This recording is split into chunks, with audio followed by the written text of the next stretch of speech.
So hello everyone. My name is Nola Wanta. I'm the senior judge for this particular session. I've been in higher education for over 10 years, and I've been working at business schools for a very, very, very long time, from with executive MBA students and MBA students as well as master's students. Not so much undergrad, but I do love you guys. And now I work with doctoral students. So I'm very excited to hear about your presentation. So before we get started, I just want to mention, for this 10-minute presentation, I do have a little prompt here just to remind everyone in the room. And, I'm happy to remind each presenter because I think everyone here that's going to be presenting is in the room. And so basically, your teams have been called back by the company you gave your full presentation to for a second visit. They have asked you to speak only about the ethical aspects of the problem and explain why your solution successfully handles any ethical issues. So we're only focusing on ethics. You will have 10 minutes. Here's my answer to my questions. There will be no Q&A. You may not use slides or video, so you're just going to be talking heads on my screen. Yay. You probably don't want to have more than 2 to 3 members of your team do this because you do just have 10 minutes. And then I'll provide feedback after your respective presentations, and I'll keep those short so we can keep the time going. Does anybody have any questions for now before we get started? Sorry, Nola. I just got here. We just got a little misunderstanding. We just had to switch rooms. We're Fungi Sports. I think we're the last one. It's U13. U13, yes, yes. Yeah, Well, we're right welcome. here. Thank you. Awesome. I hope you all got my spiel. So anyway, you have 10 minutes. You're only speaking about the ethical aspects of your presentations. There will be no Q&A, so yay to that. No slides or videos, so just you guys talking, and then I'll provide feedback after each of your respective presentations. So we will start with Soil Stewards Consulting. And if you see me looking away, I'm just taking notes. I've decided to write today and not type. So please feel free to get started whenever you're ready. I'm going to go ahead and go on mute. So U06, Soil Steward Consulting, you're up. Good morning. We're Soil Stewards Consulting, and we'd like to thank the wonderful company for the opportunity to share a solution we believe is not only good for business, but essential for the well-being of your workers, communities, and the environment. My name is Camille, and I'm the environmental analyst at Soil Stewards Consulting. My name is Michael Trementozzi, and I'm a financial analyst for Soil Stewards Consulting. My name is Richard, and I am the health analyst here at Soil Stewards Consulting. We're so excited to share this opportunity with you as executives at the wonderful company. The wonderful company is a name that many people recognize, and for good reason. With brands like Fiji Water, Palm Wonderful, and Wonderful Pistachios, you've built a reputation around quality and wellness and committed to inspiring healthier choices. We believe in that mission. You've already invested over $1.3 billion into California's Central Valley through health clinics and schools. You've committed to powering all U.S. operations with renewable energy, and you've led the way on pivoting to sustainable, cutting-edge pest solutions. But despite all of that progress, there's still one issue that poses serious ethical risk, and that's the continued use of synthetic agrochemicals as herbicides and fertilizers. In 2021, the wonderful company applied nearly 57,000 pounds of paraquat, a chemical weed killer. Additionally, your company over-applied the synthetic fertilizer ammonium nitrate, which leads to a harmful process known as nitrogen loading. Both paraquat application and nitrogen loading pose significant risks. Paraquat has been linked to Parkinson's disease, ALS, cognitive decline, and developmental delays in children. It's been linked to reproductive problems like infertility and miscarriage, and is connected to blue baby syndrome, a condition that prevents oxygen from circulating properly in an infant's blood. Paraquat causes direct damage when it comes into contact with the lining of the mouth, stomach, or intestines. After paraquat enters the body, it spreads to all areas and has a fatality rate of 70%. Some of the long-term health effects include lung damage, kidney failure, and heart failure, according to the CDC. Paraquat poses ethical risks as it is extremely persistent. It can be inhaled from dust and air for weeks after application and can remain in soil for over 20 years. Agricultural runoff containing paraquat residue can enter streams and groundwater stores. This means that the scope of people impacted by its toxicity extends beyond those working the fields to communities at large. As a company with over 1,500 workers during harvest season, as well as more than 3,000 employees and families who live in the Central Valley near your fields, the use of paraquat is a public health issue and ethical issue of great concern. The other issue we identified is nitrogen loading, which occurs when excess nitrogen enters waterways. It's dangerous to aquatic life, water quality, and groundwater stores. Excess nitrogen can also cause algae to die and decompose, which leads to hypoxia or low oxygen levels in water. In extreme cases, this causes dead zones where marine life cannot survive.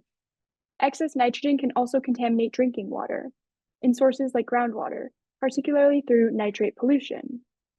High nitrate levels in drinking water can be harmful to human health, especially for infants.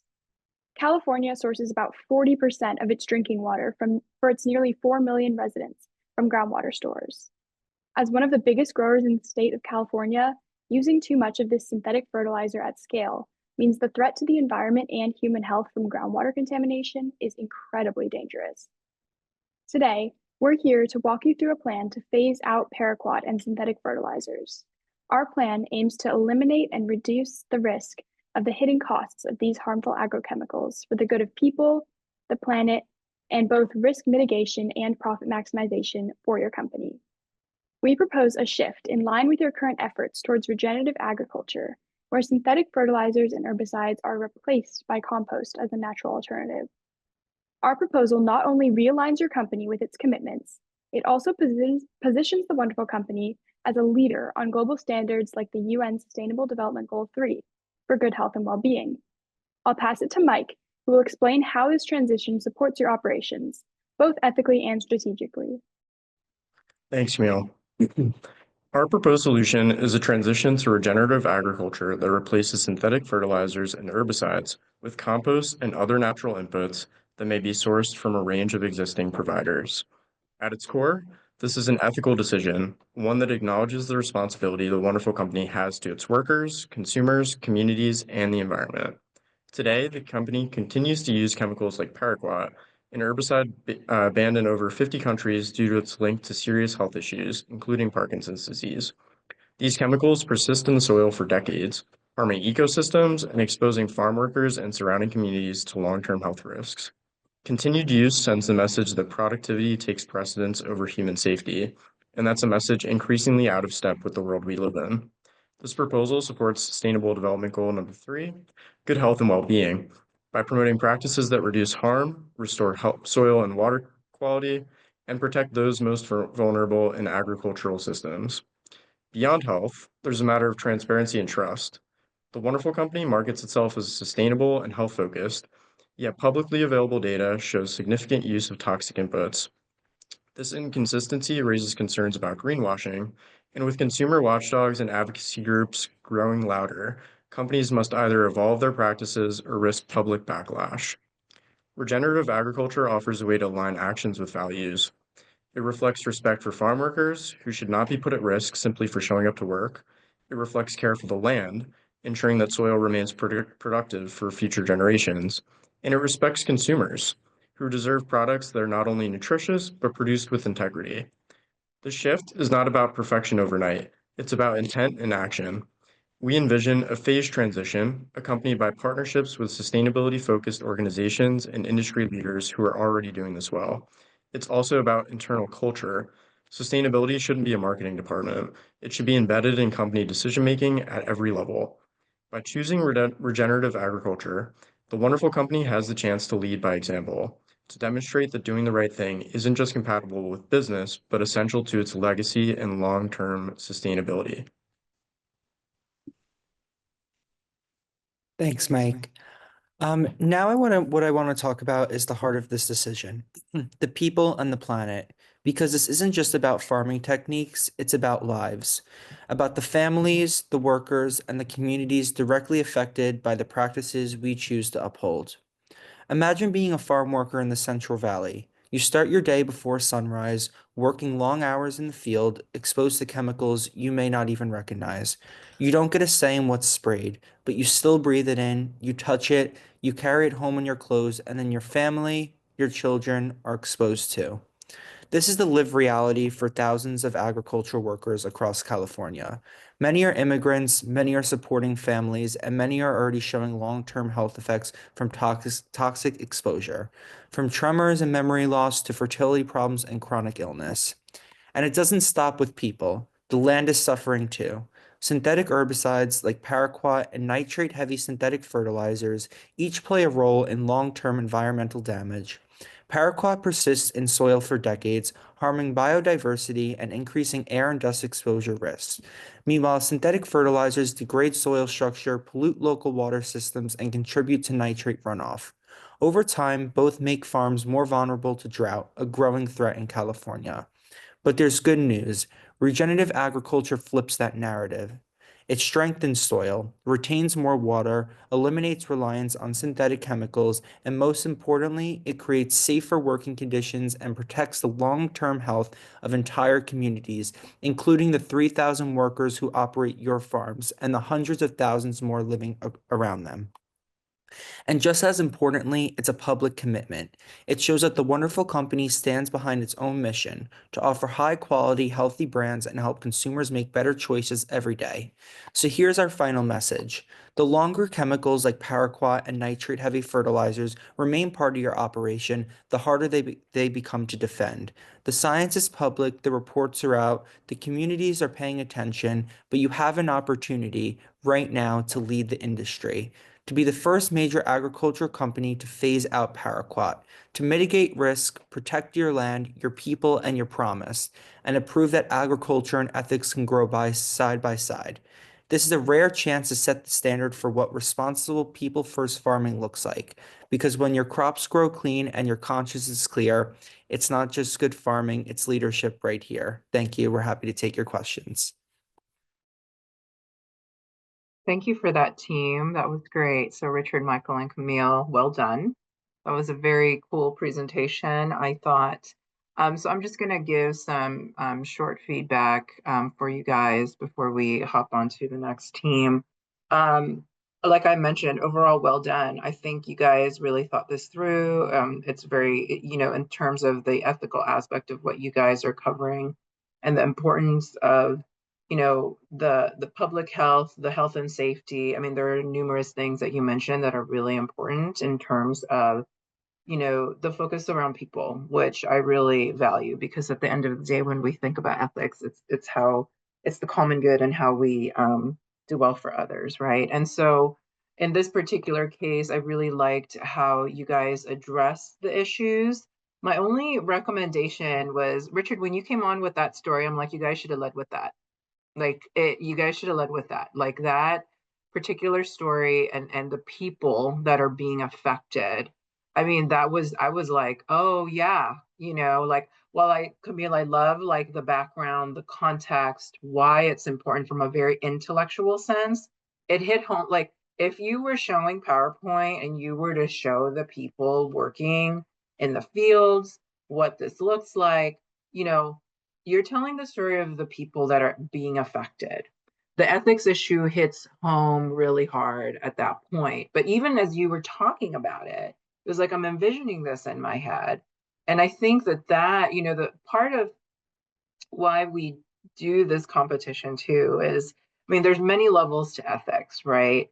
But when it really hits home to the people it's affecting and their families and the mass population down the line, as you guys talked about, and all of the critical aspects of it, you mentioned early on in the presentation, it's like if Richard, if you were to take and team, if you were to take Richard's first chunk, then Camille with the context of why it's important, the bottom line, Michael, in terms of what its impact and effects and what the company can do, and then the second half, like Richard, when you were saying, well, the bottom line, it's like your presentation are the bookends of the entire, it's the humanizing the issue, right? It's like, you know what you want to do in terms of the solution and dealing with the paraquat and the nitrogen, so forth, nitrogen loading and so forth. Yes, those are important. That provides some context, there's scientific aspects to it. But really, when you think about the storytelling, you guys had a really great story. And actually, because I was in the 92nd with Camille, if you were to have started with that, with his story, and then gave the solution, you would have been set. Because you guys, like I think we get so caught up in the intellectualization of some of these ethics, right? The philosophy of it. But at the heart of it, what are you truly impacting? It's the ethics and the impact, right? Is what we're trying to like bridge, and who and what we're impacting. And in your case, it's pretty direct, right? It's the health and well-being of the workers and their families, and the overall population that the stuff is affecting. So, but overall, you guys have all the content there. It's just a matter of how you kind of bookend the presentation. And it's fascinating watching this with no slides, right? Because I'm just hearing it in your voices and all of these things. And but really, I could tell, like, when you talk about the people that's related, where the impact is, it becomes a very different dynamic. So that's just something to keep in mind. I'm hoping you guys do consider pushing this forward at some point because it is an important issue, I think. So anyway, well done. That was my feedback. And now you guys get to hang tight a little bit while, we move on to our next presenters. So now we're moving into KELP Consulting. This is U05. And you guys got the spiel, like when I was doing the 10-minute presentation spiel, you're good to go. I'll provide feedback at the end. Sounds good. All right, guys or gals, go ahead. Hello, board. Thank you so much for welcoming us back to continue this conversation. I'm Trista Lara. And I'm Arushi Patar. And today, here at KELP Consulting, we're going to be emphasizing the ethical concerns of SeaWorld's use of fireworks in an attempt to prove the need to reform the status quo. It is imperative we make the switch from performing fireworks shows to drone shows to promote a more sustainable SeaWorld. So far, we here at KELP Consulting have discussed the legal and ethical implications of your use of fireworks. In this, we've seen how SeaWorld's current practices differ from the mission statements listed on the website, in addition to how this conflicts with various UN sustainability goals. And our legal component touched on some past lawsuits to bring us up to speed on the current and pending one filed on behalf of the San Diego City Coastkeeper and the Coastal Environmental Rights Foundation with regards to SeaWorld's use of fireworks. Further, our solutions offered a realistic way we can implement considerations of these concerns into SeaWorld's future. Then our financial analyst discovered how much more financially sound this alternative was in comparison with fireworks shows. SeaWorld's current practices are at odds with the mission statements listed on the website. On our website, our first mission statement says that we've partnered with the U.S. Humane Society to protect wild animals and to ensure the longevity of their ecosystems. However, we negate this well-intended effort by instead creating resounding, life-threatening implications for the animals and ecosystems living in Mission Bay. Our other mission statement boasts partnerships with global conservation projects, yet once again, we negate this by furthering the pollution in which our fireworks shells contribute to. These fireworks shells are what's found littered around the bay, impacting many at hand. Overall, our aim is to foster conservation awareness and to inspire guests to preserve wild animals and their wild spaces. Further, we state our commitment to finding and supporting ways to better protect our environment for a better future. However, when looking at the mounds of pollution we contribute to, not only in the air, but in sound and on land, we're failing to honor our mission. In particular, our firework displays have substantial harm on wildlife. Consider the aftermath of our 2024 4th of July fireworks show, which took place right on the center of nesting grounds. This single show, only 20 minutes long, impacted over 7,000 birds. During our show's production, over 1,000 birds were seen flying about in panic flights, showing visible signs of distress. 2 days later, a team of bird biologists found hundreds of marine birds and their corpses littered around the bay during routine fish nesting. As a company who prides itself on the protection of animal rescues, we ought to act as such and cease use of our fireworks shows. Now, adding on to that, our firework displays have faced numerous allegations of contributing significantly to land, air, water pollution. Consider again the 4th of July fireworks from 2024. During this fireworks show, we here at SeaWorld launched 1,394 pounds of fireworks shells into the atmosphere. Now, like any fireworks show, all of that debris fell down onto Mission Bay. And that is an exorbitant amount of waste. Now, SeaWorld claims it is responsible for cleaning up all of that waste, but actually reporters found they only cleaned up 25%. That is 75% of the 1,394 pounds of debris left, littering Mission Bay. This is unacceptable, and after 150 shows produced per year, all of that debris adds up.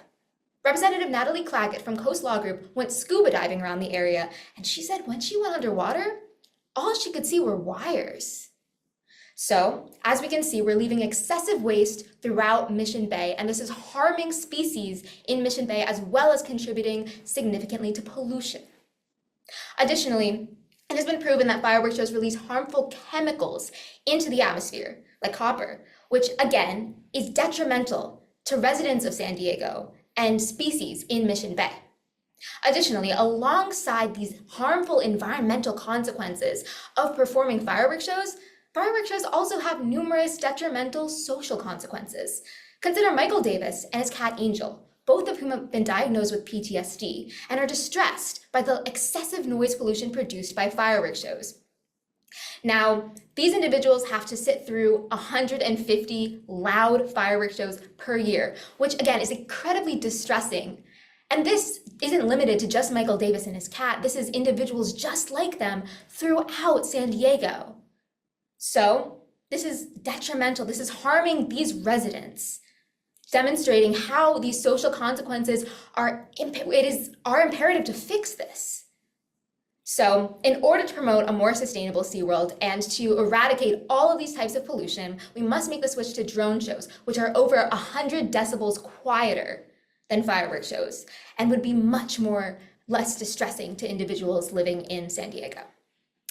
All of this is meant to emphasize how our fireworks show displays are more than just mere annoyances. They greatly impact vulnerable communities, animals, ecosystems, and San Diego residents alike. City Council President Joe LaCava's dismay with our fireworks isn't only a potential indicator of future legal turmoil with the city of San Diego, but it reflects a much larger community sentiment. The people and animals are worn out by the constant noise disturbances, but they're also burdened with witnessing the steady deterioration of a place they call home. As a company that prides ourselves on the conservation of life on and beyond land, we ought to act as such and halt the use of our fireworks show displays. Now, due to all of this pollution and wildlife disturbance, we are failing to meet UN Sustainable Development Goals 12 through 15 due to our fireworks shows. So now let's break this down. We failed to meet Goal 12, responsible consumption and production, because we are irresponsibly over-consuming fireworks shells and failing to adequately clean up all of our waste. Additionally, this leads into why we failed to meet Goal 13, climate action, which entails an urgent need to address climate action and climate change. Because we are leaving so much waste on Mission Bay, we are negatively contributing to climate change. Additionally, we're failing to meet Goals 14 and 15, protecting life below water and life on land, because of all this wildlife disturbance that our fireworks shows are causing. Now, we can see that fireworks shows are harmful to everyone at SeaWorld, and we must make the switch to drone shows. But now, how can we make this switch? What is our plan to switch to drone shows? I'd now like to take the time to go briefly over a timeline of implementation for our drone show production. We would first need to apply to the Federal Aviation Administration, which limits airspace. Then we just need to bring a concept design team together and program and plan out and synchronize all of our drones so that they're ready to fly in the sky. Then, after all of that is complete, by summer, assuming immediate implementation, we would be ready to start test running drone shows. And then, after all of that feedback from those test runs is acquired, we would be ready to begin phasing in drone shows. So as we can see, there is an incredibly quick turnaround here. This all doesn't sound great in theory, but it's great in practice too. And for guidance on how we can begin implementing drone shows, we can look at amusement parks spread across Central Florida, who haven't just been implementing it, but exceeding at it too. In 2024, Legoland Florida deployed 500 drones to celebrate Halloween, spelling out phrases like Happy Brick or Breet, and also creating life-size pumpkins as well. Between May and September of that same year, Disney Springs, Florida deployed their own drone shows to celebrate other holiday favorites and also movies like Star Wars and Pixar's Up, in addition to random yet fan favorite characters in between. Pairing this with familiar soundtracks and famous quotes immersed audiences in everything that a more sustainable alternative to fireworks shows have to offer. Because additionally, not only do drone shows benefit us fiscally, socially, and environmentally, as we've all seen. However, it also gives us a new medium to express ourselves creatively and engage with our audiences in new, profound ways. Because also by integrating drone shows into our consideration, we extend this consideration to those who've expressed this dismay with fireworks, like San Diego residents and President Joe LaCava, in addition to those who cannot have the words or the voice to express their dismay, like the many marine animals who have lost their lives during our shows. So now, to summarize all we've discussed today, we have seen how fireworks shows provide incredibly detrimental consequences. They release harmful pollutants, and they harm wildlife, disturbing species throughout Mission Bay. Now, we cannot continue this practice. What we must do is take that step and make the switch to drone shows. And we've seen how drone shows have been successfully implemented in parks just like SeaWorld. And we've seen how drone shows can honor our mission here at SeaWorld and protect and conserve the environment. So now we urge you, we must make the switch from producing fireworks shows to drone shows in order to promote a more sustainable SeaWorld. Thank you so much. Hey, I'm like, where's my little clapping thing? There it is. Okay. Well done, ladies. Very well done. This was the most passionate presentation on drone shows and fireworks I've ever seen. It just brings me so much joy.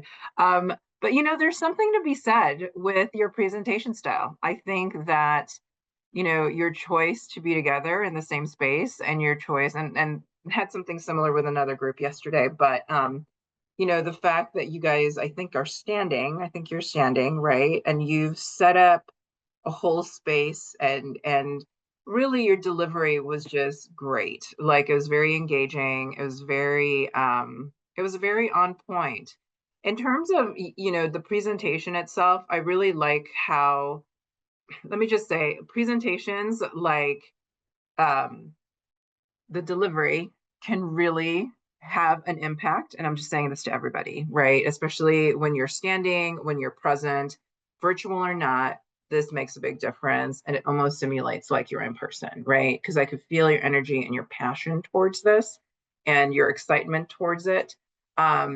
You know, and in terms of the ethical, you know, tie-in, I thought that that was great. I mean, you're looking at it from an environmental sense, right? In terms of the fireworks, really, it leans more on the environmental versus the human side of things, but it does have impacts because not everybody likes fireworks. You know, your neck hurts after a while, but also it's loud, and all of these things. But the environmental impacts, I totally get. And I thought that you conveyed that really well in your presentation. It was very well structured in terms of your arguments and so forth. I liked how, well, I'm not sure if I liked it, but I did. Yeah, I did. Like when you mentioned what it is that you're doing, like from the get-go, drone shows.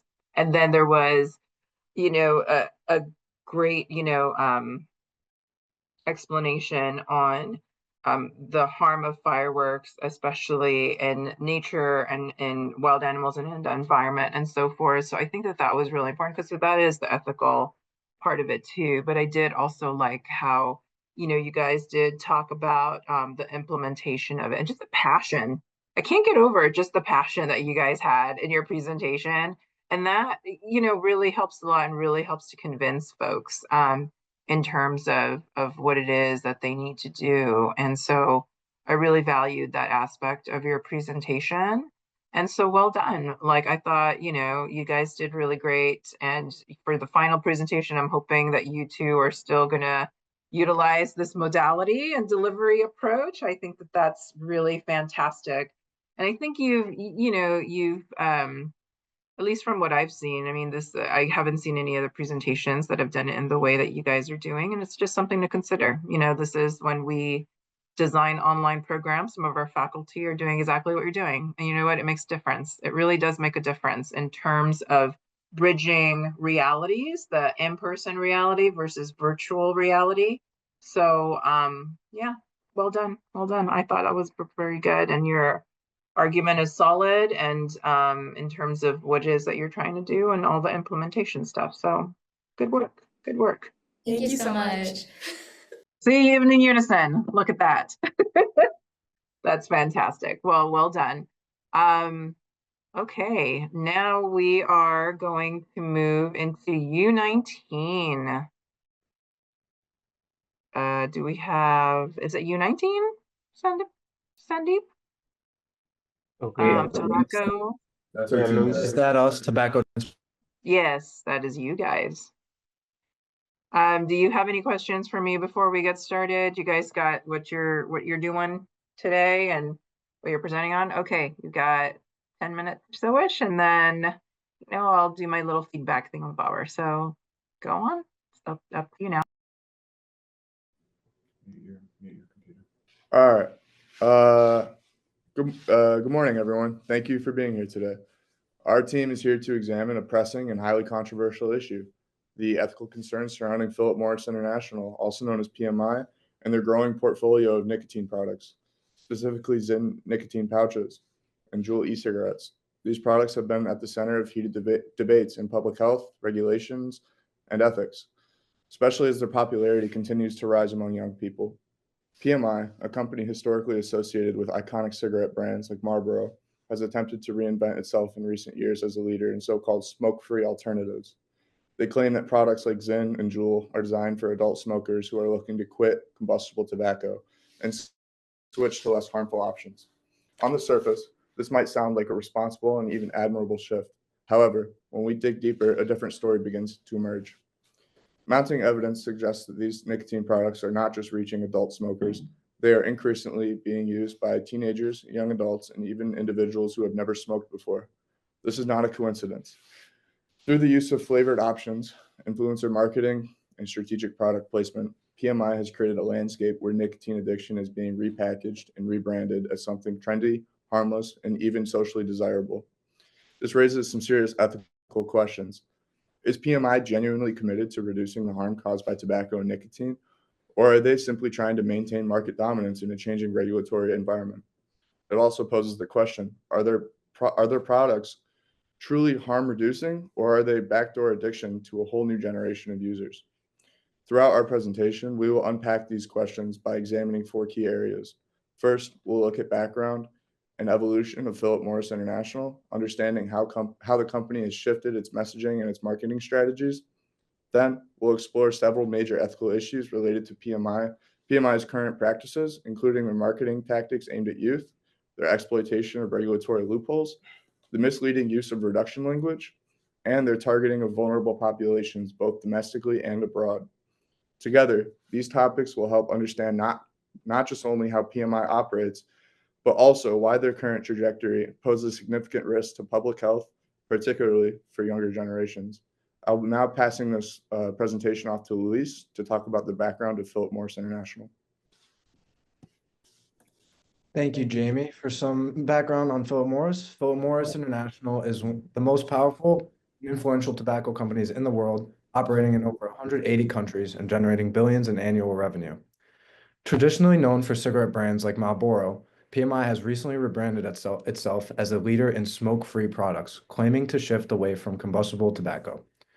This includes heavy investments in nicotine alternatives such as Juul Labs and Zyn nicotine pouches.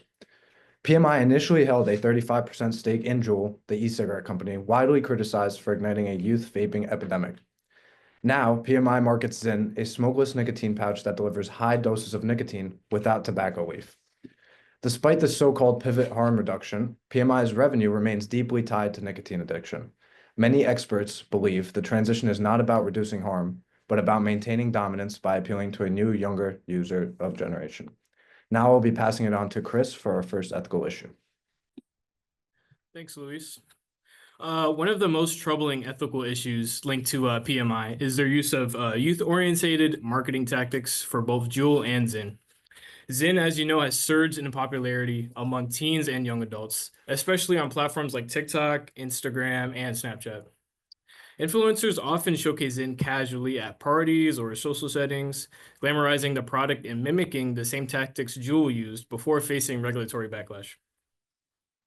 Even though PMI asserts that Zyn is marketed only to adults, the rise of so-called Zynfluencers suggests otherwise. Flavored products play a major role in this appeal. Both Juul and Zyn offer flavors like peppermint, cool mint, and wintergreen, which can mask nicotine's harshness and make the experience more palatable to non-smokers and younger users. A 2022 study reported a staggering 641% increase in youth usage of nicotine pouches between 2019 and 2022. While adult adoption remained low, even though the FDA recently authorized several flavored pouch products, health experts warn that these flavors are likely to replicate the same youth addiction trends that we saw with Juul. Now passing on to Jamie for the exploitation of regulatory gaps. Another major ethical concern is how PMI has exploited gaps for regulatory systems to bring products like Zyn to market. For years, Zyn was sold in the US without full FDA authorization. Since it was produced and imported from Sweden, it bypassed certain regulatory frameworks and gained traction among underage users before any oversight was implemented. Juul used a similar strategy, quickly saturating the market and creating a public health crisis before facing any real consequences. Compounding this issue is the lack of long-term safety data on nicotine pouches. Although Zyn is often labeled as tobacco-free, it contains synthetic nicotine derived from the tobacco plant, along with harmful substances like ammonia, chromium, formaldehyde, and nickel. While PMI promotes these products as a safer alternative, their safety claim lacks rigorous scientific backing. Marketing products before fully understanding their health risks, especially when targeting young people. This raises some serious ethical red flags. I will now be passing this presentation off to Luis to talk about misleading harm reduction. Thank you, Jamie. So PMI frames its product lineup, including Zyn, as part of a harm reduction strategy, as we mentioned before, claiming these alternatives are less harmful than traditional cigarettes. While harm reduction is a legitimate public health goal, PMI's interpretation of it distorts the message. Rather than helping current smokers quit, these products are often initiating nicotine addiction in non-smokers, especially adolescents. According to the 2023 National Youth Tobacco Survey, over 310,000 middle and high school students reported using nicotine pouches in the past 30 days. Our team also conducted a local survey in Potsdam, New York. Out of 300 students participating, nearly 50% admitted to underage use of nicotine products, including Zyn, Juul, and cigarette products. This data suggests a troubling trend. Youth introduced to nicotine via pouches or vapes are more likely to transition to traditional cigarettes later in life. PMI's business model ultimately depends on addiction, and by marketing these products as safer, the company conceals the long-term risks while securing a new generation of dependent users. And now I'll be passing it back on to Chris for targeting vulnerable populations. Thanks, Luis. Beyond youth marketing, PMI has also disproportionately targeted vulnerable populations such as low-income communities and communities of color. As regulations increase in high-income countries, PMI has shifted its focus towards low and middle-income nations, where public health infrastructure tends to be weaker in regulation and less strict. This strategic global expansion raises ethical concerns about corporate exploitation and public health inequity. In the US, flavored nicotine and tobacco products are more commonly found in communities of color. PMI is focused on flavored options, and aggressive product placement in these neighborhoods reflect the same manipulative strategies used with menthol cigarettes in the past. These practices not only increase addiction rates in already at-risk populations, but also deepen existing health disparities. Given all these ethical concerns ranging from youth marketing to regulatory exploitation, many public health organizations and lawmakers are demanding stricter oversight. The American Lung Association has called the FDA to closely monitor the impact of flavored nicotine pouches and remove them from the market if youth usage continues to rise. Senate Majority Leader Chuck Schumer has also urged the joint action by the FDA and the FTC to investigate ZYN's marketing practices and protect vulnerable populations. Health advocates across the country are now pushing for complete bans on flavored nicotine products at the state and local levels to stop what could become the next nicotine epidemic. Without bold regulatory intervention, the progress made in reducing cigarette smoking could be undone by the growing popularity of products like ZYN. Now, passing on to Jamie for the conclusion. Thank you, Chris. In conclusion, the actions and strategies employed by Philip Morris International through products like ZYN and Juul highlight a disturbing pattern of corporate behavior that prioritizes profit over public health. These are not isolated incidents or unintended consequences. They reflect a deliberate and calculated approach to maintain nicotine dependency under the guise of innovation and harm reduction. While PMI presents itself as a forward-thinking company committed to creating a smoke-free future, the reality is far more concerning. Through youth-oriented marketing, the exploitation of regulatory loopholes, and misleading narratives around product safety, PMI is rebranding nicotine addiction, not eliminating it.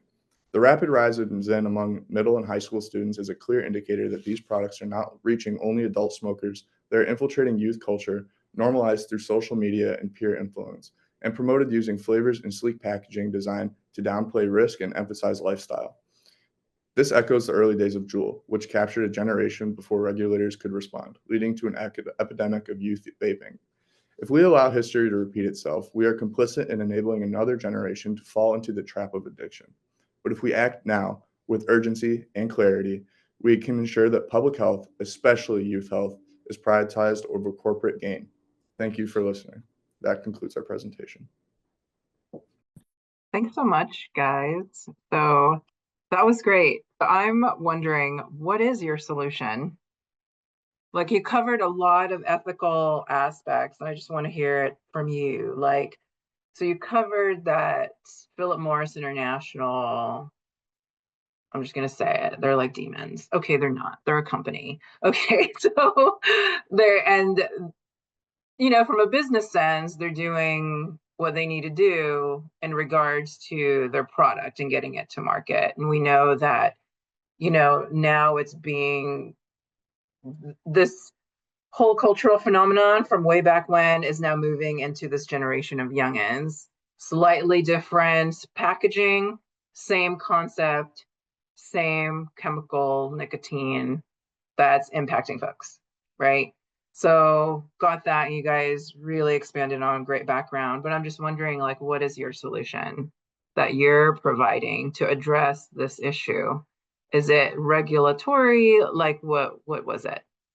Unless I missed it, but there was a lot of data there. So Yeah, so I mean, of course, a company is going to prioritize profit over public health, right? I mean, they want to make as much money as they possibly can.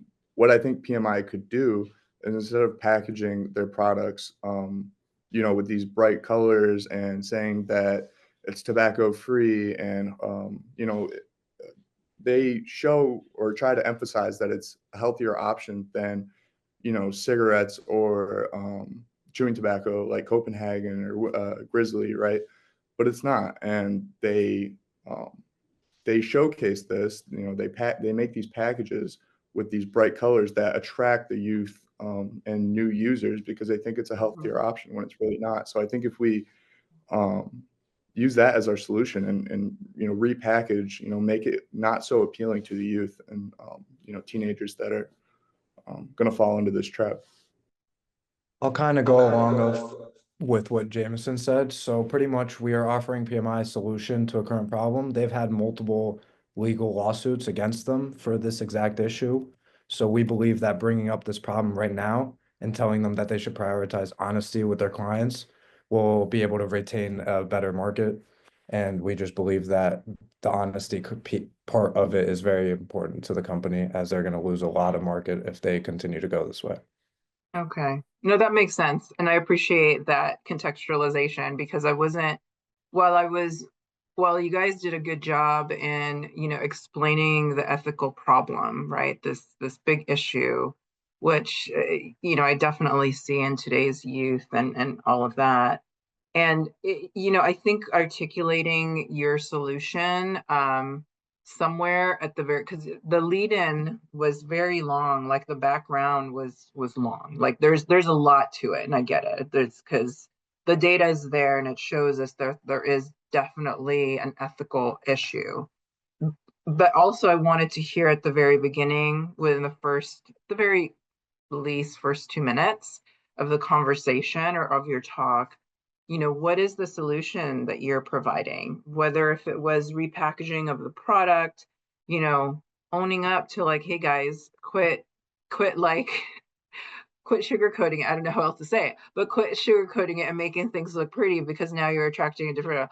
Let's be real that your products are actually really harmful to humans, and own it, right?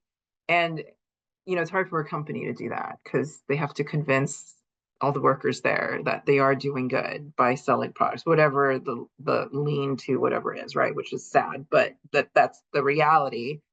But I think, being clear from the get-go in terms of what solution you are offering, I think is going to make your presentation much stronger because it is a real issue, right? And if it's like a solution of repackaging the products, say that, right? One is being honest, but two, let's repackage it so that you're dissuading, other potential markets and so forth. I mean, I don't even know if they'd want to hear that, but like, but there are issues, right? Because I'm surprised they're even still in business, but I get it, because there's still smokers out there and there's still addictions out there and so forth.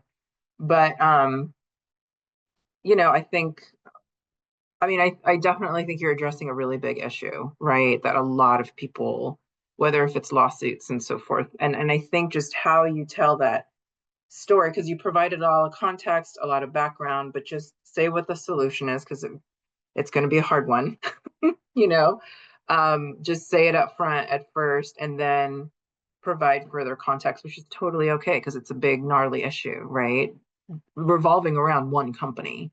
And so, yeah, I think that's my feedback. It's just putting that solution up front, and being proud of it, because you are going against a really big, like, international corporate entity that, let's be real, has really promoted an addiction and habit that, gosh, I still remember the lung commercials from the 90s. You guys probably weren't born yet, but they were awful. I'm just saying, when public health and media came together to really combat this. So anyway, well done. That's my only main feedback, is get your solutions up front. You got a great topic there. Like it's a big one. I mean, it's heavy on my heart because I went through the stop smoking thing with all of the big tobacco companies.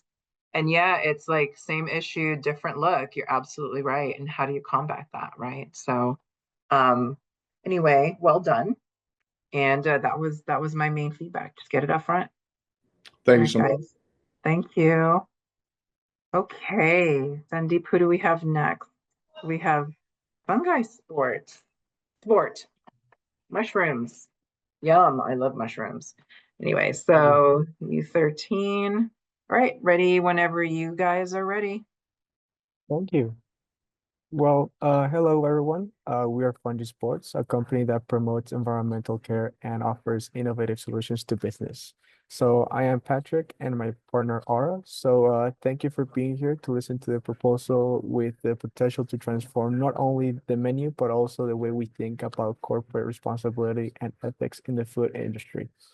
Today, I present to you a vision that tackles an urgent problem affecting both the environment and public health, and that challenges the fundamental ethical principles of one of the world's most recognized brands, McDonald's. To understand the magnitude of this issue, we must first acknowledge the problem itself. The mass production of meat, the foundation of McDonald's current business model, is one of the main causes, of environmental degradation. Each kilogram of meat requires approximately 15,000 liters of water and emits around 99 kilograms of CO2, factors that contribute significantly to the climate change. Livestock production is responsible for almost 12% of global emissions, a statistics that should make us reflect on the ecological impact of the food industry.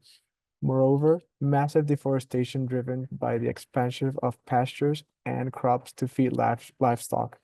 This destroys value and ecosystems and reduces biodiversity. But this is not just an environmental problem.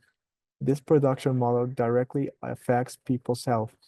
The ability of ultra-processed foods rich in saturated fats and sodium has contributed to millions of citizens facing critical health issues such as obesity, diabetes, and cardiovascular diseases.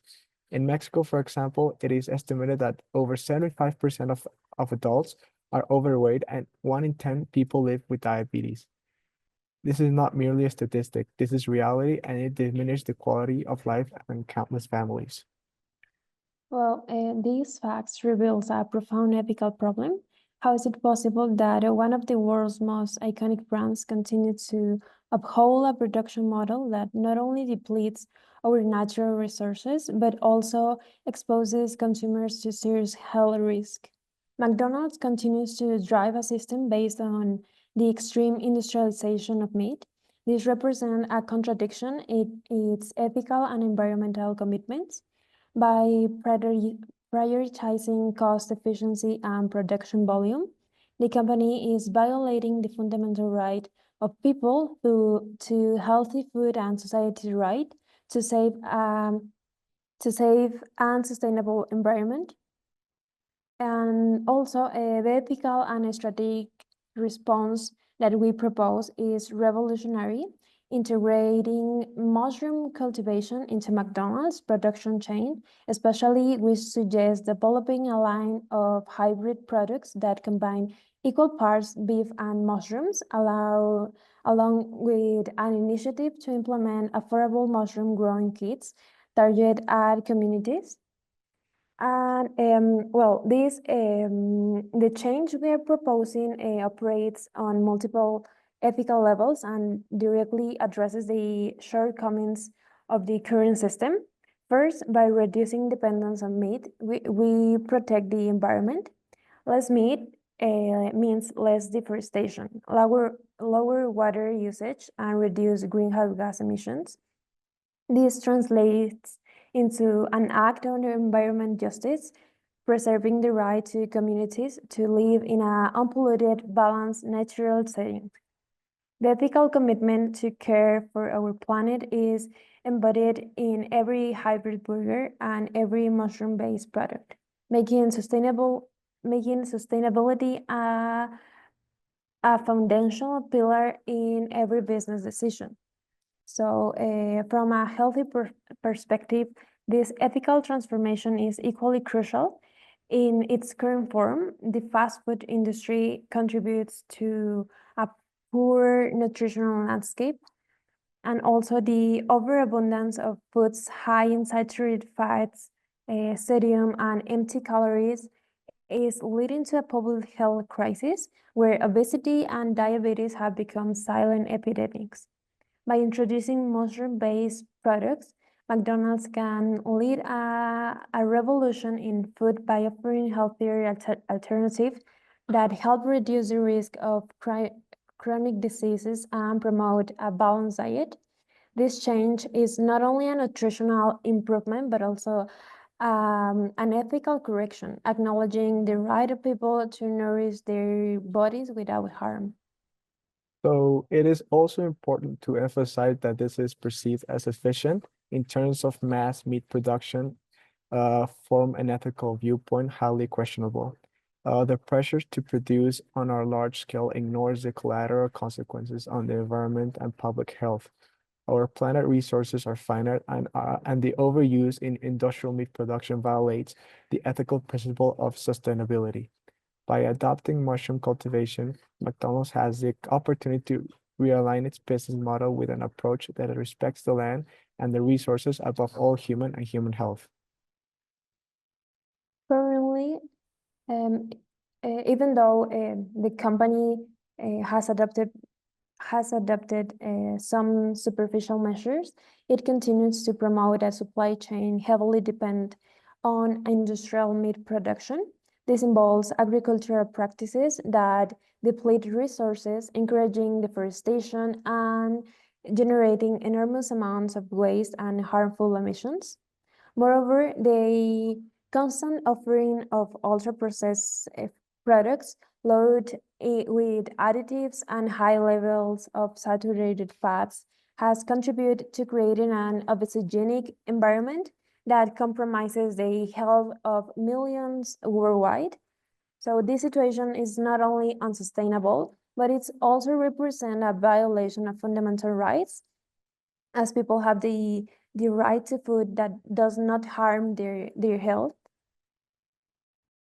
So, in conclusion, our proposed change directly challenges this reality by substituting part of the meat with mushrooms. McDonald's would take a firm step toward an ethical model business on social responsibility and the preservation of natural resources. Every action, every change in the supply chain becomes a declaration of commitment to environmental justice and public health.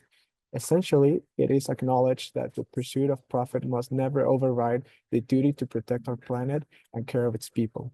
Thank you very much. Fantastic. Thank you for that. So that was great. I really appreciate it. And I think everyone in this room knows now that I'm a stickler for get your solution to the early front.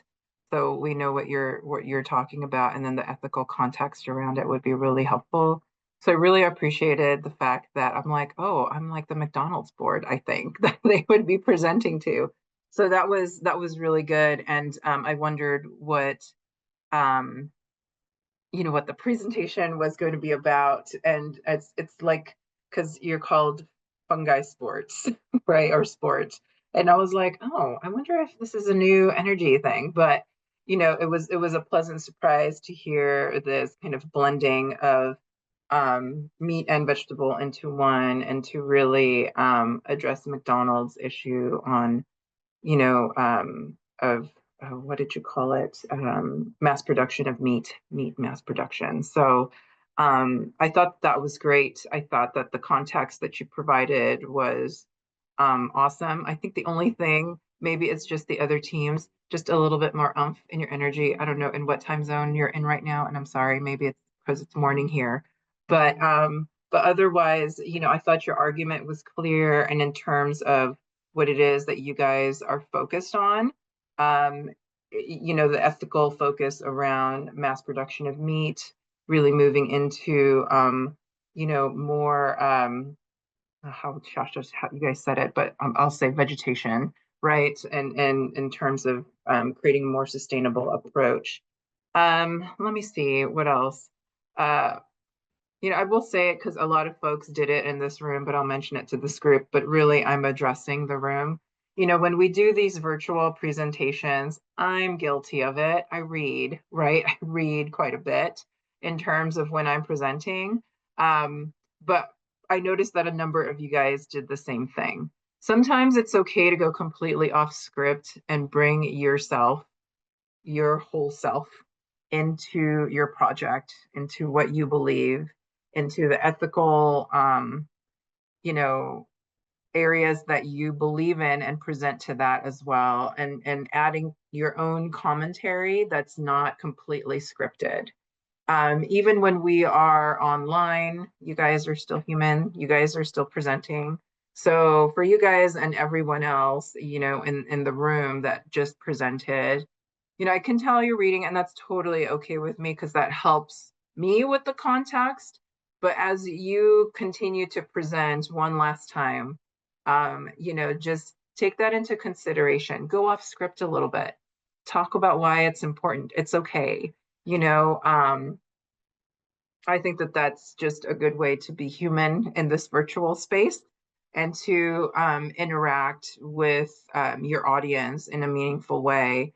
And ranges in tone is really important. This is for this team and the last team as well, especially if you're presenting in a topic that's and I would say show passion, right? Like, why is this important? Because it's important, right? Deforestation is real. People are getting fat, like too much meat, it's okay to say those things. And so why is fungi like an amazing, plant-based alternative that they should be using? Like for you guys, I think having a little bit of passion around that, because I think mushrooms are great and they're delicious. And I think you should, just be happy and say that, like, mushrooms are great and they're delicious, and mix it with meat and makes meat even better, in terms of flavor and stuff like that. Just, I'd say as you're presenting on your topics, and then for the last team too, just show some passion, because, I'm still pissed off at Philip Morris. And for you guys with the fungi, mushrooms are, like I said, mushrooms are awesome, so just a little bit of life is all I'm saying. And I think that's my closing feedback for all of the teams here, is the virtual space is just another space for us to be human and to connect, right? How you present, how you deliver, just keep that in mind, that even though, the majority of the teams here have their videos off, your voice, how you present, your animation, your humanness still comes through, off or not, right? They're listening to you. Folks here are listening to me. And so, just bring yourself into the virtual life as well. Don't just read so much. Get off the script a little bit. That's okay. You know your stuff, I hope, by this time, especially how many times have you presented on this? You know your stuff. It's okay to go off script a little bit. Be passionate about what you're doing. What you guys are doing are really amazing solutions. They're amazing solutions to really gnarly issues in the world today. So be passionate about it.